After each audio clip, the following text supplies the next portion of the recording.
My name is Dania Kiani and I'm from the Hat Collective, powered by Hat. A little about us is the Hat Collective has made its mission to educate the next generation of advertising creative professionals by creating a collaborative learning opportunity by students for students. You can find out more information on our website at hatcollective.co.uk or across our social media platforms. The Hat Collective is made possible by the brilliant support from the History of Advertising Trust, who without this initiative, we wouldn't exist. So we want to say a massive thank you to Hat.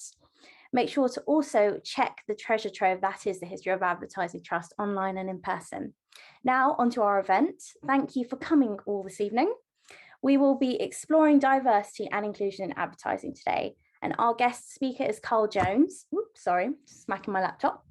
Carl Jones is a multi-award winning creative professional and currently a senior lecturer at the University of Westminster.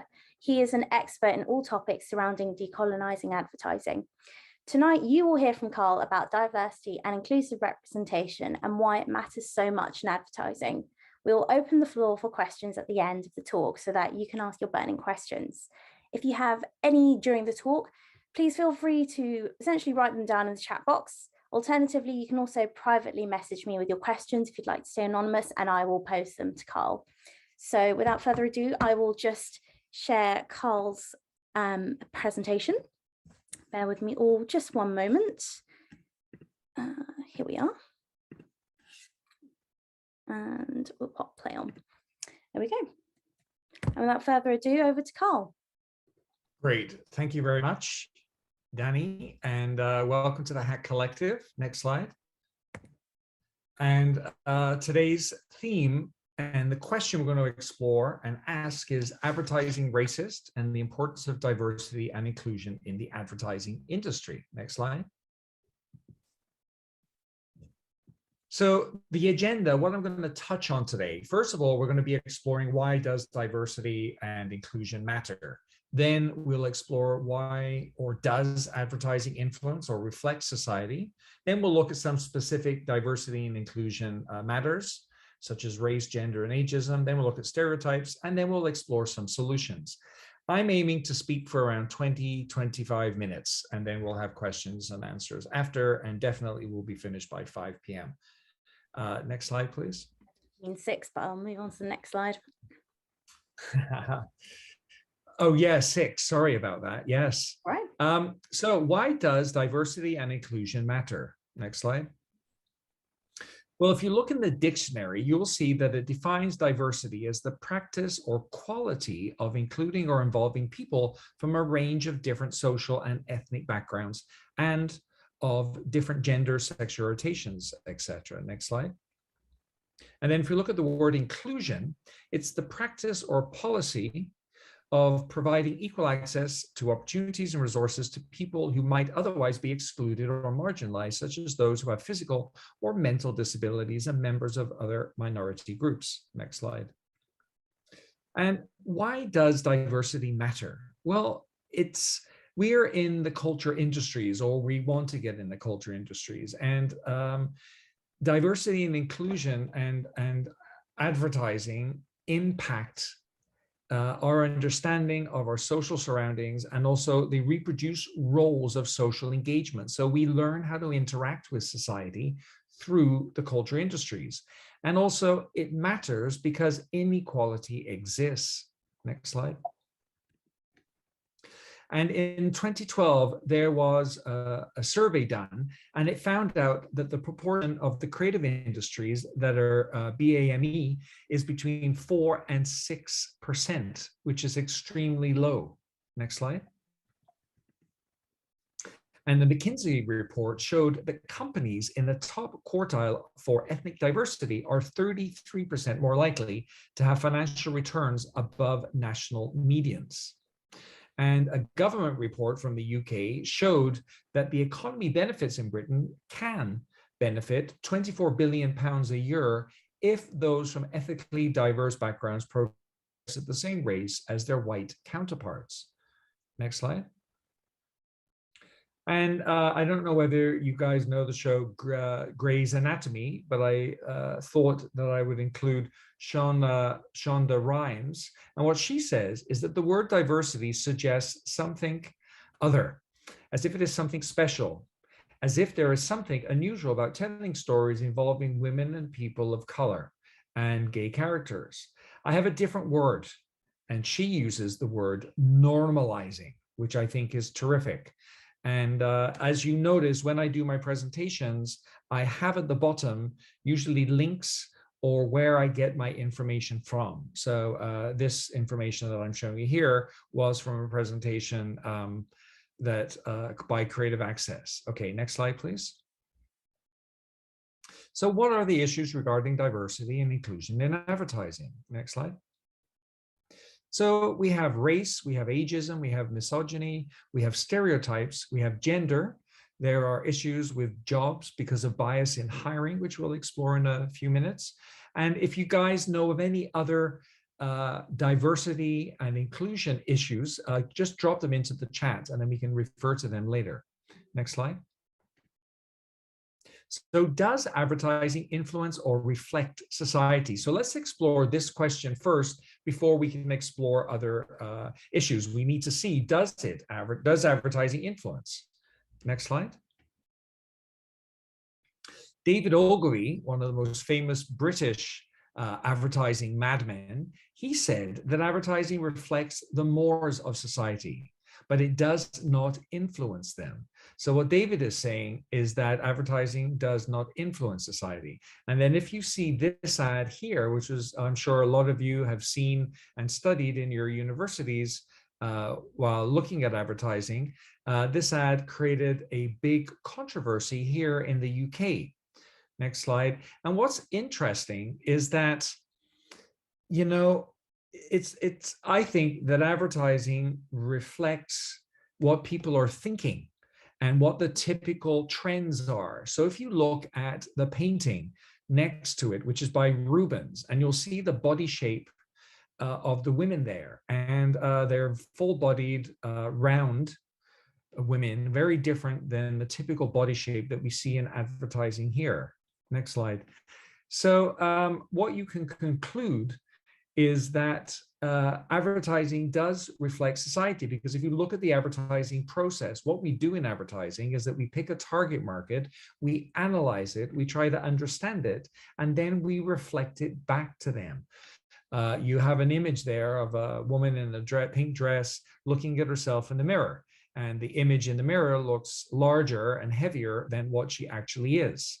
And often it's been said that advertising actually is a critique of what we don't like. So when people criticize advertising, they're actually criticizing society. Next slide. So I'm going to look at now examples of how society is criticizing itself. Next slide.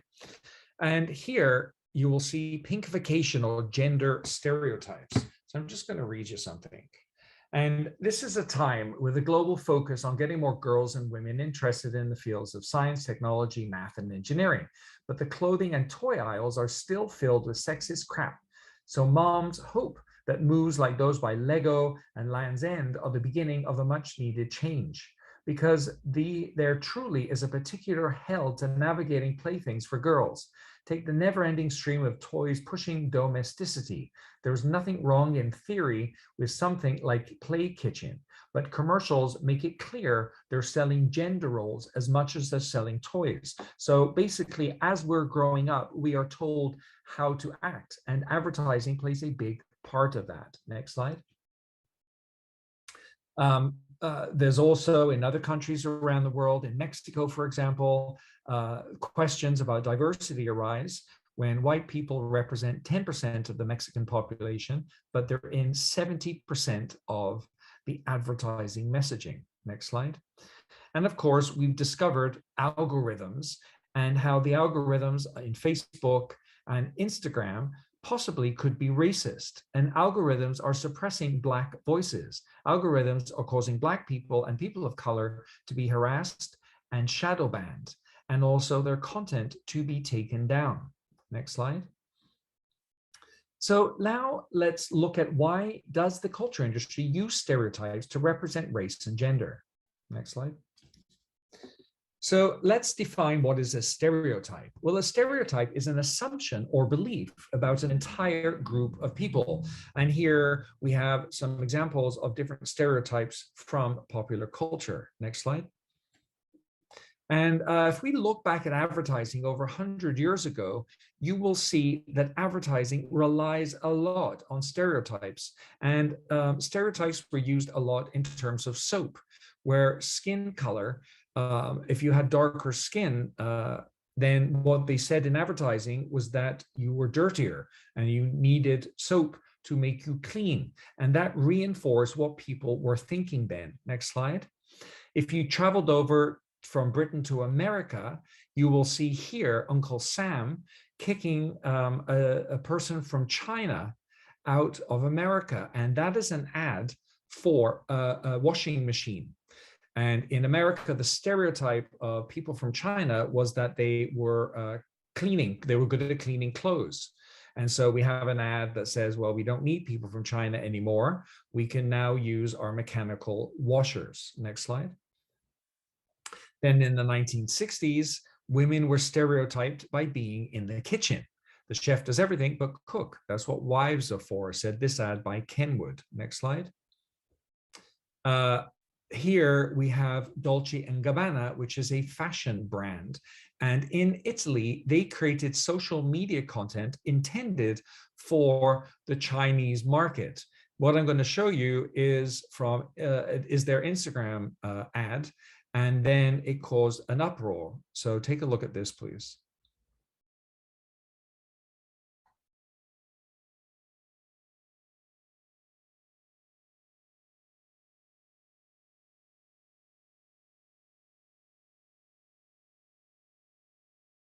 So there we have the model dressed in Dolce & Gabbana clothing, not understanding how to eat Western food.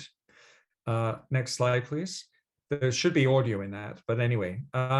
So the question I have for you guys is, should advertising ban the use of stereotypes? And what I'd like you to do is just write your answers in the chat, and I'll continue on with my lecture, and then we can review your answers to that question later on.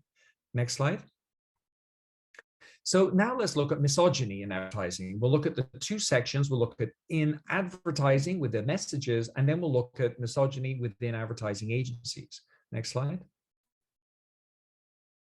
Next slide. So we have this very famous Volkswagen ad, classic in advertising museums around the world. Volkswagen, very first campaign that brought together art directors and copywriters.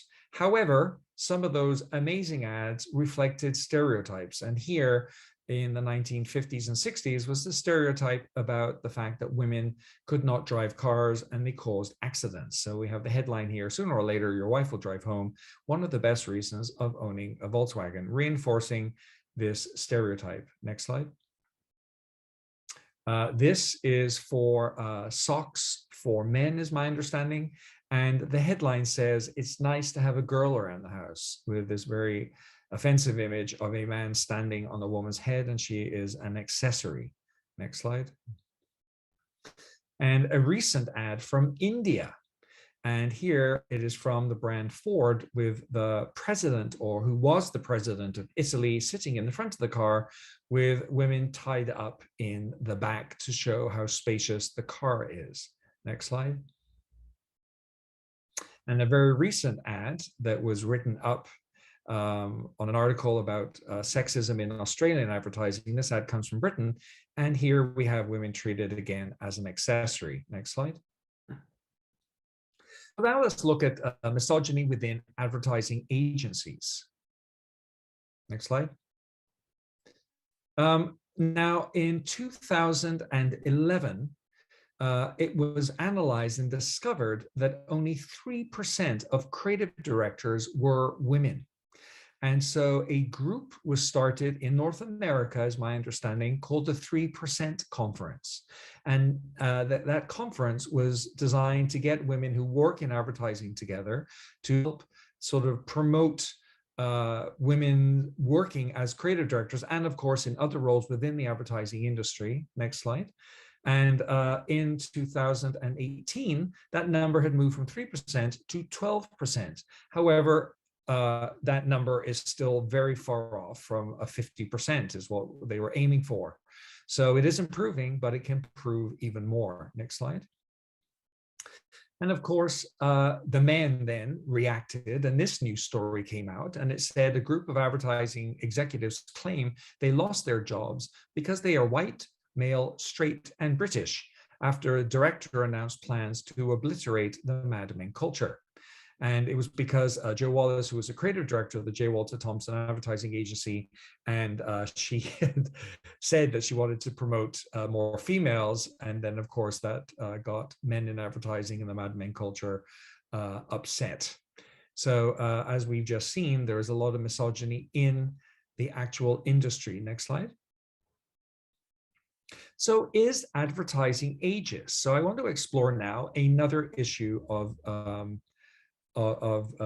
issue that we have in advertising. So next slide.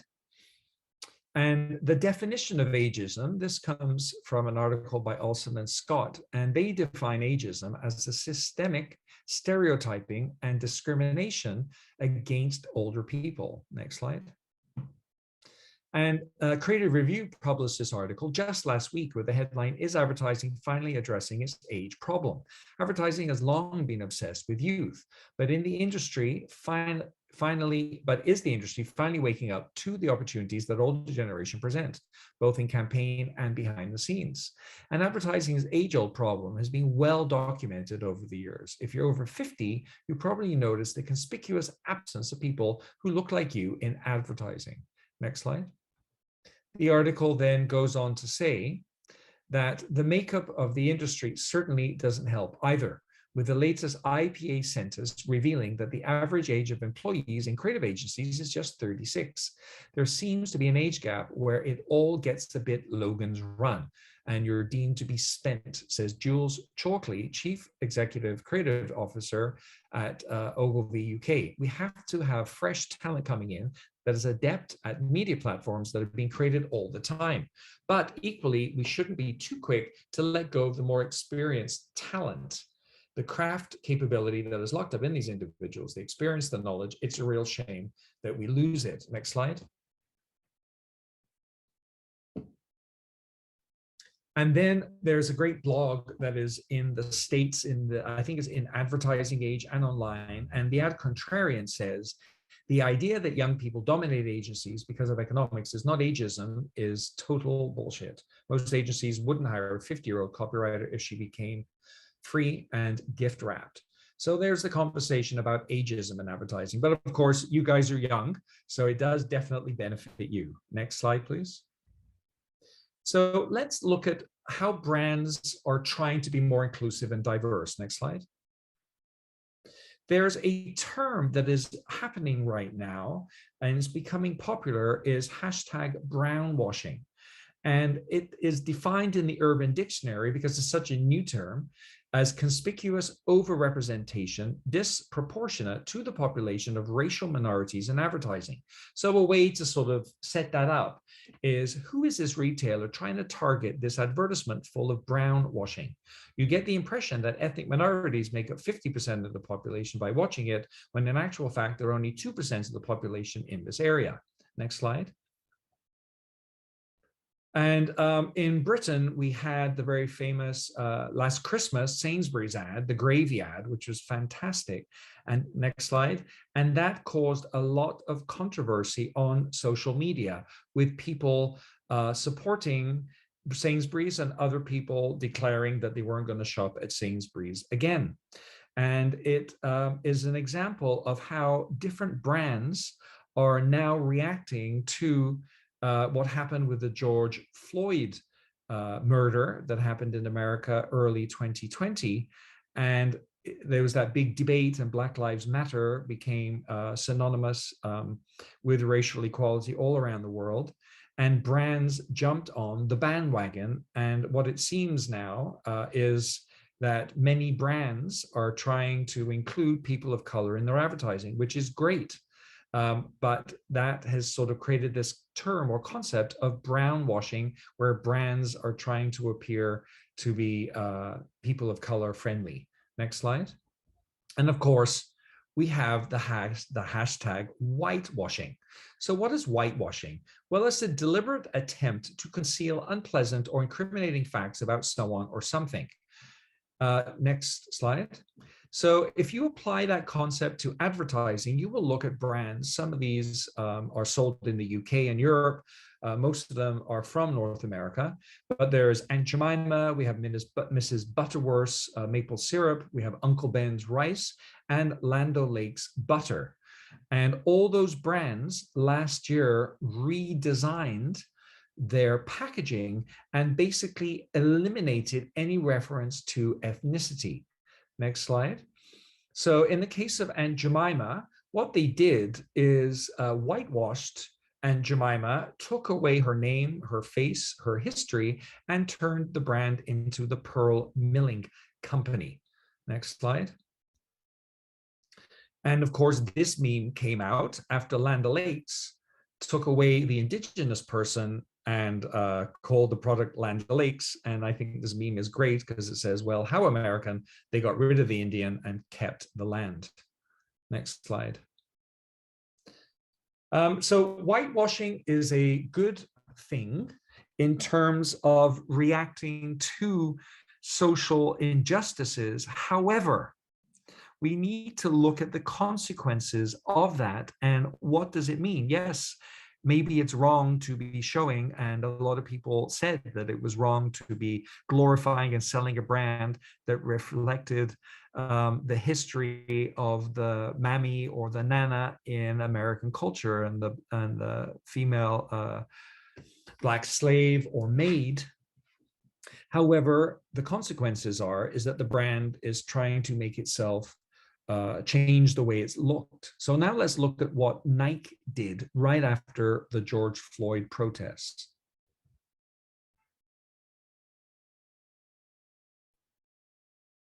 I think it's okay that there's no audio here because at least it's all supers.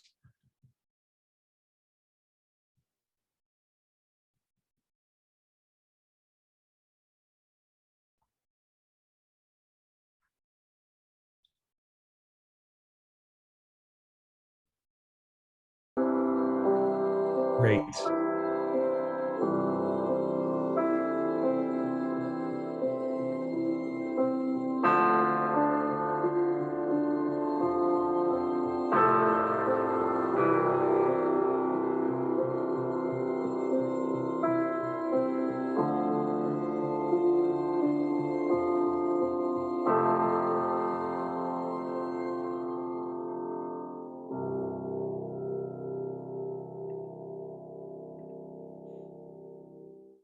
So that was Nike, and Nike has a history of supporting Black athletes in America. Next slide.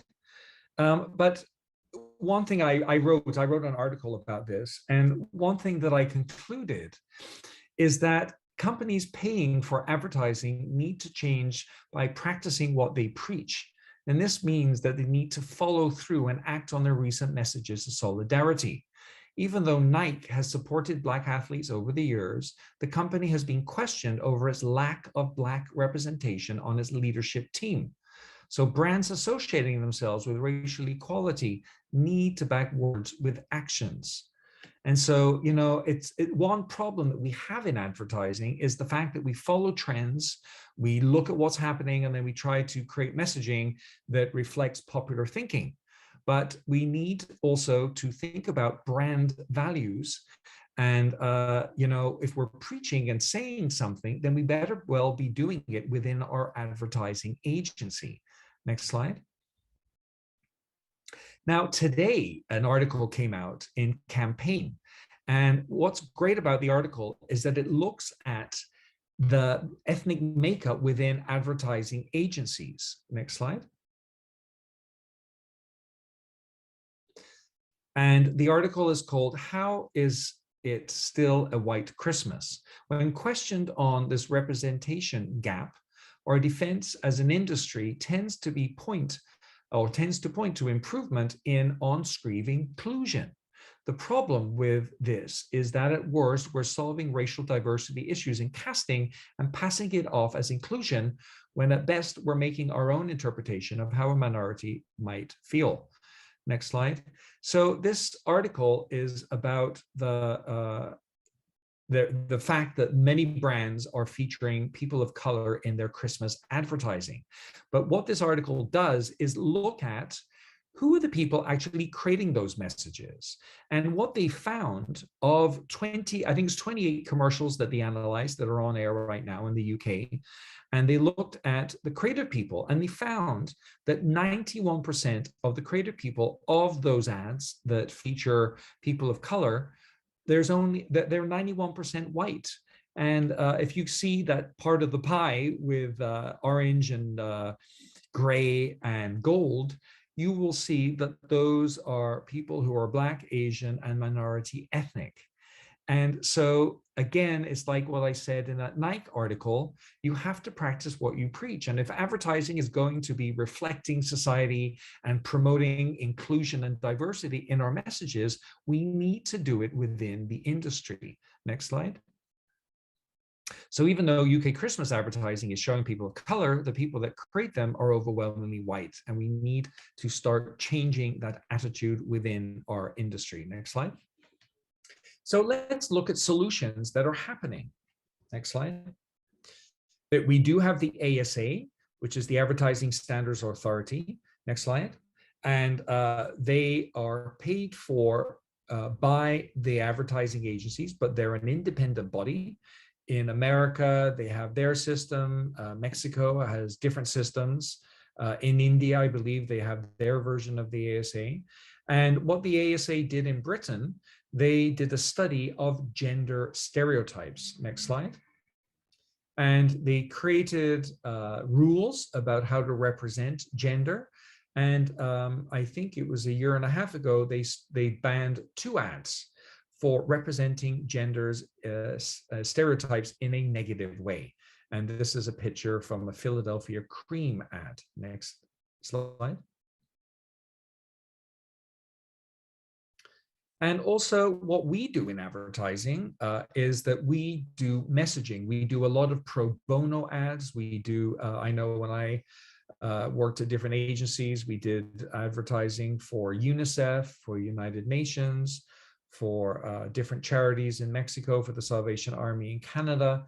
And we always look for ways of creating these messaging, and we donated our time to do it. And here are some examples of advertising that's being done against violence against children and females. So that is a positive thing. Next slide. That we do within the industry. And also there are agencies. There's a great one here in London called Quiet Storm. And what they did is that they created their own campaign that was done actually through workshops, I believe, with youths that lived in Brixton and areas like that. And they created these wonderful posters that were placed up around to support the concept of anti-racism. Next slide. Then there are blogs and there are many advice columns, and this is a great one where this talks about how the creative industries, how women needs to take power and take control. And what she says here is, how do we make changes in the creative industry that will encourage women to dive in feet first and make their career dreams come true? Women in the industry have to be louder. And we need to make ourselves known to other women starting out. And I think that's a really great piece of advice. Next slide. There also is this article here where we have another person who is speaking specifically to creative grads. And she makes recommendations on how to fix this industry that many graduates are going into. And she urges females to find mentors. And she says, my mentor has been an invaluable guide and sounding board throughout my career. And of course, their gender isn't important. My mentor is a man, and he's a great supporter of feminine workers in the industry. Next slide. So there are solutions also through blogs. And then there is a really great magazine online called Adbusters. Adbusters is based in Canada, but they have different versions in different languages around the world. And they make critiques of capitalism and advertising. Next slide. And what they do is a thing called subvertisements. And what a subvertisement is a well-produced subvert mimics the look and feel of the targeted ad, promoting the classic double take, as we will suddenly realize they have been duped. Next slide. So this is an example, Reality for Men, for making fun of Obsession for Men, which is from Calvin Klein at Cologne. Next slide. And then here we have an ad that is commenting on how we buy brands to create our identity. So subvertisements are a great way, next slide, to criticize capitalism. And there's even more solutions in next slide. So here in Britain, we have the Advertising Association, and their main focus right now is rebuilding public trust in UK advertising. Next slide.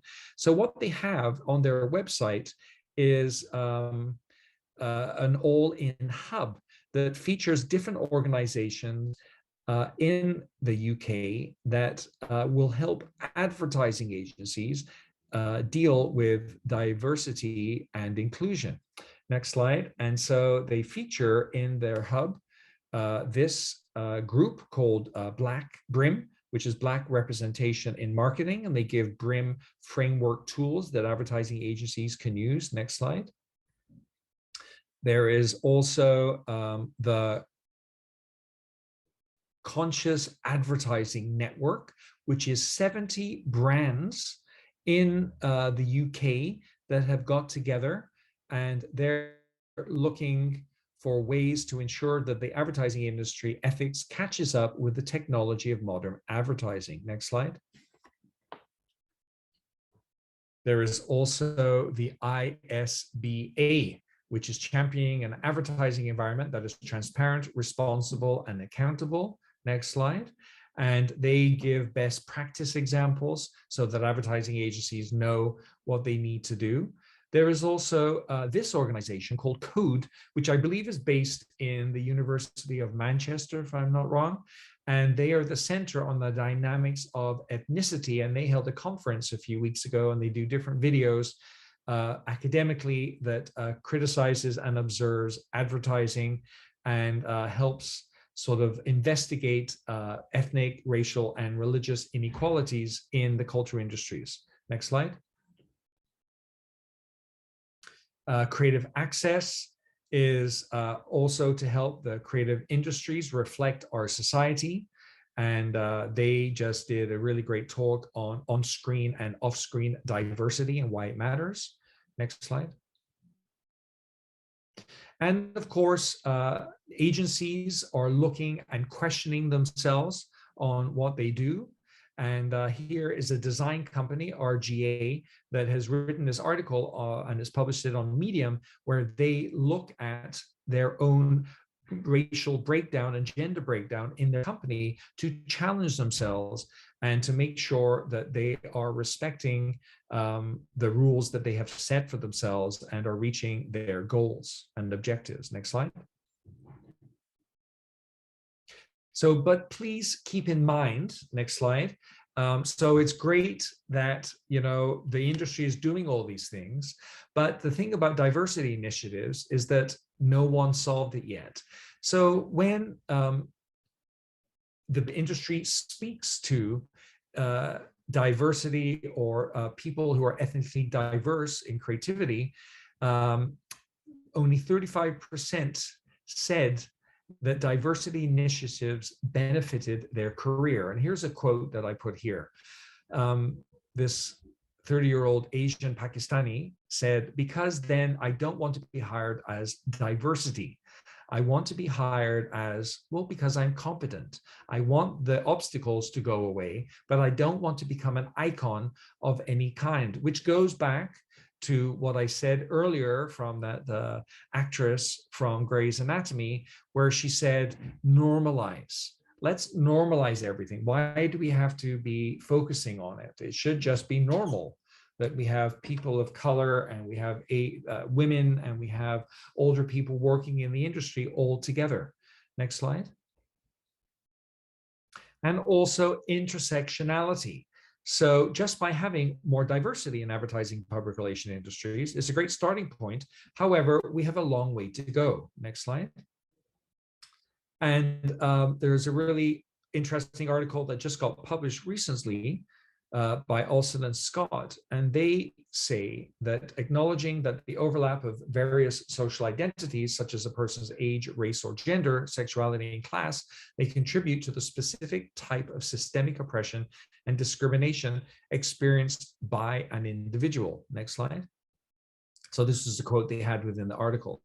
So it's very important to think about intersectionality, where we have maybe a female who is older and she's of color. How is that dealt with within the industry? So it's not just looking at all the categories separately. We need to also see how they intersect and work together.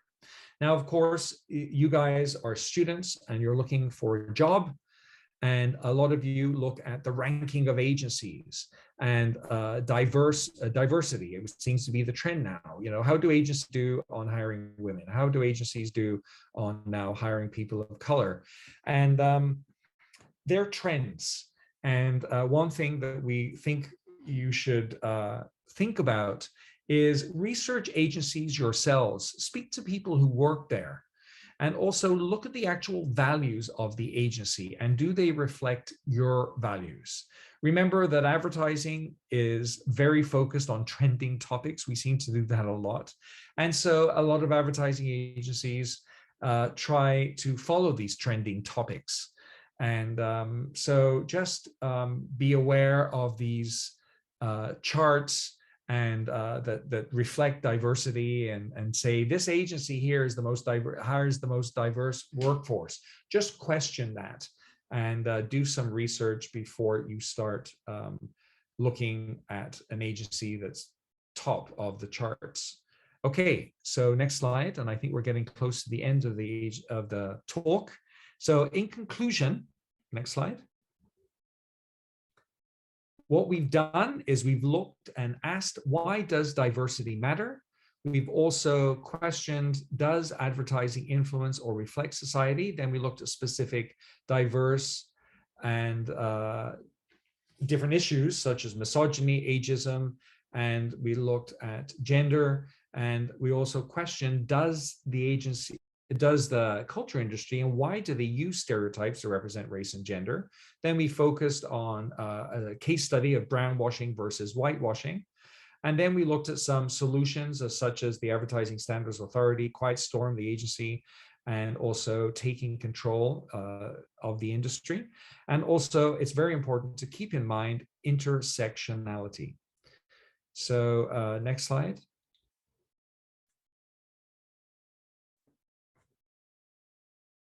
Thank you very much for listening to this talk on the importance of diversity and inclusion in the advertising industry. Next slide. And these are ways of reaching me, which is also on the page of Eventbrite. I'm also on LinkedIn, and follow me on Twitter because I also tweet all about these types of things that we talked about today. Next slide. And does anybody have any questions? So Danny, if we can open it up, please, and then we can have a conversation. I know that I put up this question, should advertising ban the use of stereotypes? And I don't know whether anybody wrote any answers in the chat. My screen has decided to be really slow, so I'm just getting to the chat. Oh, now, 1 second. Oh, goodness. My mouse has been vanishing and reappearing the whole time. Been having a little. Do you think we should continue sharing the screen? Would that help? It might help if I did stop sharing screen. Yeah. Yes, if you give me a second. Of course, it doesn't want to cooperate with me now because on the floor is the finest thing there is. I'll pause sharing. Okay, Yes. so just to clarify, can everyone see me at the moment? Yes. Oh, good. So there's quite a few things in the chat. Yes, I cannot seem to escape my screen, so that's just wonderful. So Tom S said, I mean, I can No, continue go while you for it. type You go for it. together. I'm just So getting. Tom S said, maybe stereotypes should not be completely banned, but monitored.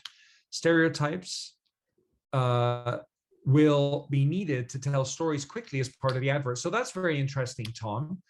Do you have a microphone there that you want to just build upon what you just said? Because I think, well, one thing I think is interesting about stereotypes is that there's positive stereotypes and there's negative stereotypes. And, you know, the positive stereotype could be like a Scotsman in the kilt, right?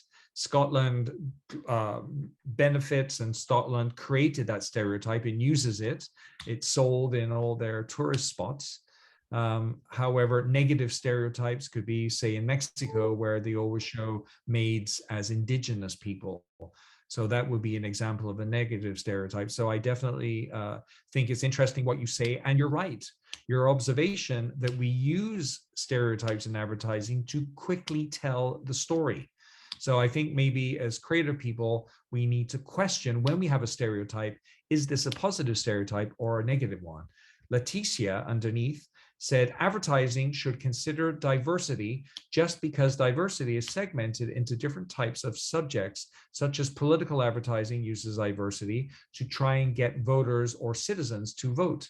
This means that diverse audiences are treated like consumers because the campaign has used diversity to position audiences to think and act a certain way. In this case, political advertising is an example. So Leticia, yeah, that's great. Do you want to build upon what you just said? Yeah, hi everyone. I'm a student of Carl, and I wanted to build up on that because I think voters also have a voice. They're kind of segmented into psychographic, I'm sure you know, psychographic, demographic, behavioralistic, but also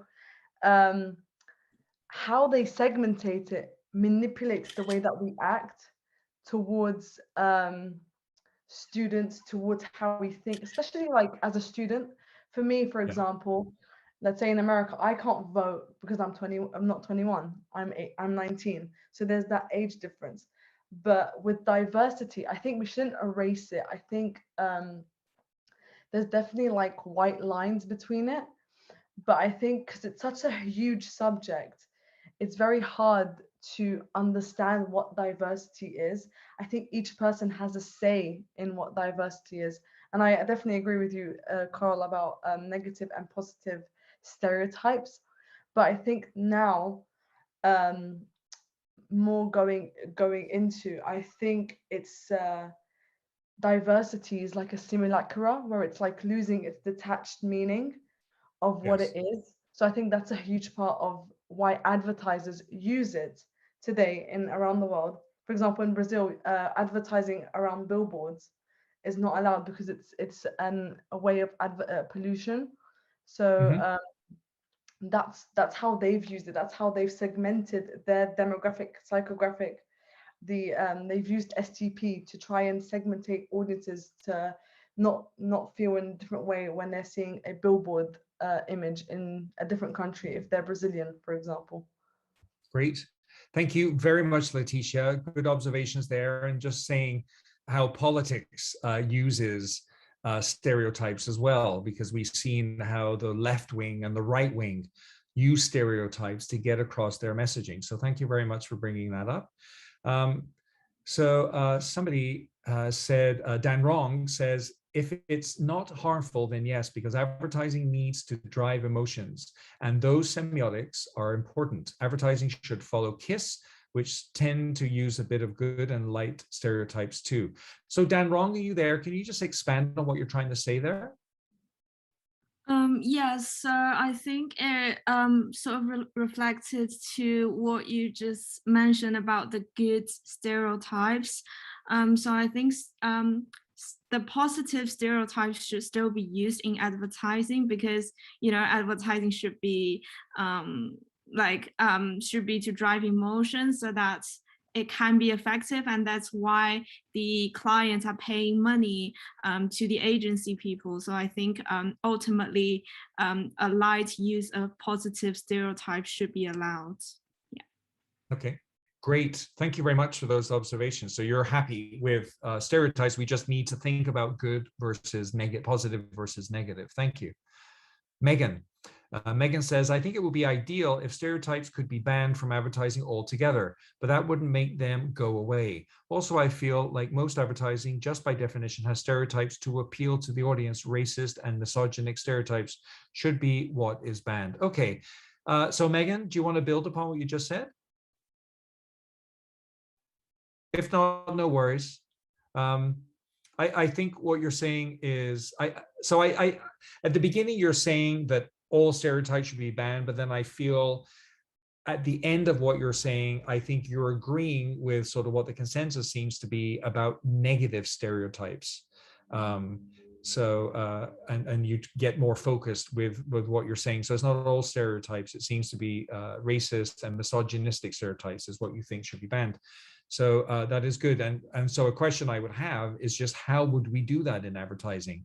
There's the ASA, but the thing about the ASA is that they wait for the public to complain. The ASA doesn't just ban ads. People phone up, they complain, and then when they have complaints, then the ASA discusses and then makes a conclusion. So I guess maybe, Megan, do you think that maybe we need to have other rules, maybe advertising agencies themselves, when they're doing the piece of creative or writing the strategy, need to ask themselves those questions? Christine says, I've written an assignment on stereotypes in advertising once, and one way of answering your questions should be that we have to move on with the times. A lot of the roles have changed over time, and brands need to stay relevant and resonate with their audience. Stereotypes may suggest that the brand hasn't evolved or learned from the past, and certain stereotypical aspects are often not flattering.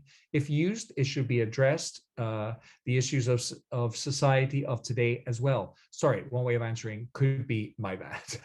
No worries, Christine. So do you want to just build upon what you just said there?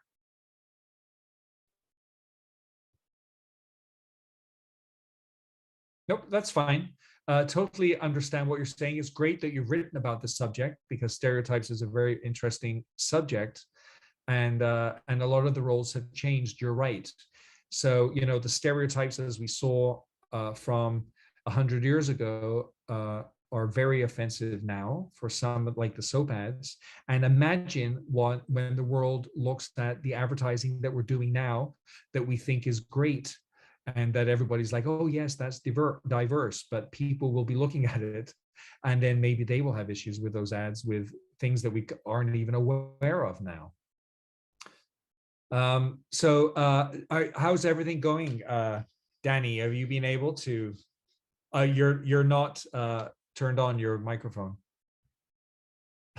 No worries. It's been a long day, apologies. But no yes, no, that's fine. I actually do have two more questions that have come in to be asked. So I think we'll just answer them and end there, really. So the question number one was, do you think students and graduates who freshly joined the industry can contribute to more diversity and inclusion in advertising? And if so, how can they achieve this? Great. Can you just say the beginning of the question, Danny? Yeah. So it says, do you think students and graduates who freshly joined industry can contribute to diversity and inclusion in advertising? Yes, of course. Well, one is conversations like we're just having now.